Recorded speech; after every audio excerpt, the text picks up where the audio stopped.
Thank you, Alaska and Corla, and I wish to share my time with Deputy Eamon Gilmore. Thank you.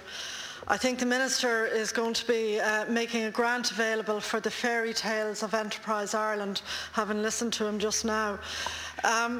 Back in September, and I want to congratulate my colleague, Deputy Willie Penrose, for putting forward such a positive motion which focuses on the need for small and medium-sized businesses to get access to capital and to working capital. But back in September, the European Investment Bank announced a new 30 billion package of loans for small and medium businesses in Europe.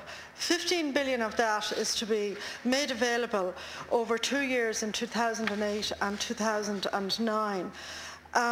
But despite the acute difficulties that Irish small and medium businesses are facing in accessing working capital and investment financing, there has been absolutely no sign, and I didn't hear anything from the Minister that indicated that there was a change, of Irish banks actually making available the EIB funding. This has to happen as a matter of urgency, and when we have put down questions to your colleague, the Taoiseach and Minister for Enterprise, she seems to be talking about talking to the banks, and some of the banks are now considering it, but apparently the reason that they don't want to do it is the profit margin isn't high enough. Well, can I say to you, Minister, perhaps in the spirit of Sean Lemass, if the banks won't do it, you're an enterprising kind of guy. Can you find a way of actually unleashing this money, as Deputy Penrose has suggested? 22 European countries are using it, and we're not. And, you know, all stuff that you're talking about now makes no difference. You know, small and medium enterprises up and down the country are at the moment, they are being squeezed and squeezed hard. The news yesterday that there will now be a 6.5% differential between our VAT rate and the VAT that will be chargeable an hour and a half's drive from Dublin or from Athlone or from any place in Sligo or Donegal to the north of Ireland, where you can shop much more cheaply. That's what we're actually competing against. And the Minister mentioned, you know, the situation in Irish banking. And, you know, we acknowledge that there are international situations which make the situation for Irish banks particularly difficult.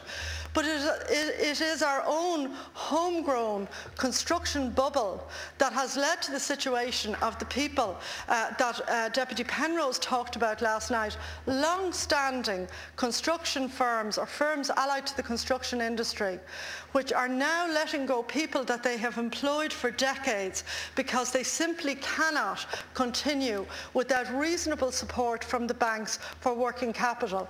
What is the solution that Fianna Fáil, and particularly the Minister for Finance, seems so taken with? He wants to invite private equity funds like the Carlyle Group and JC Flowers in to rescue the Irish banks. Now, this is like being rescued, you know, from a whale by a shark. I mean, what is the difference? We are talking about people who, if they come in, will require their investment to be turned over or flipped within a period of 3 to 5 years. We will be looking at incredible job losses in the very short term in what was previously good employment in the banking sector. And at the same time, we have a National Pension Reserve Fund and a National Treasury Management Agency, which the government often boasts about, but which the government has decided to sideline in relation to taking any active role to getting the flow of credit resumed to Irish businesses, small and large, around the country.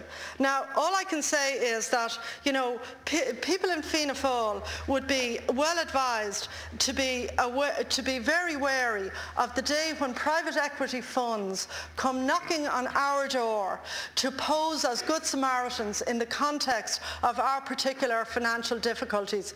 I think that the solution to our problems lies partly in our own resources, taking up the invitation from the European Investment Bank to take up funds that they have made available, and in particular looking to the resources of the state to take an equity injection in the banks that are profitable and sound fundamentally but need to be recapitalised. Now, I want to ask you, is it some kind of bizarre ideology that is holding Fianna Fáil back when people like even George Bush are acknowledging that some kind of state investment in the banks may be appropriate to save a sound financial system?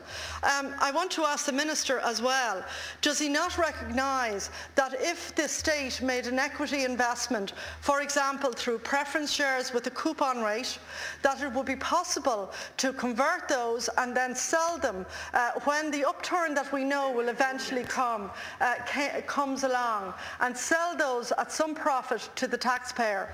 Instead, what we have, and I mean this is what I find terrifying, we have all of the weekend papers suggesting that the former Taoiseach and people with Drumcondra affiliations, to quote Royston Brady in that TV documentary, the people, it felt like Goodfellas, made men. Made men are circling the Irish banks to offer their help in selling us out to not just venture capitalists but vulture capitalists. Is that all you have to offer? Deputy Penrose has made admirably concise and detailed proposals that would help the kind of firm that he was talking about, that has given good employment in a rural area outside Mullingar but is now letting up to 140 people go.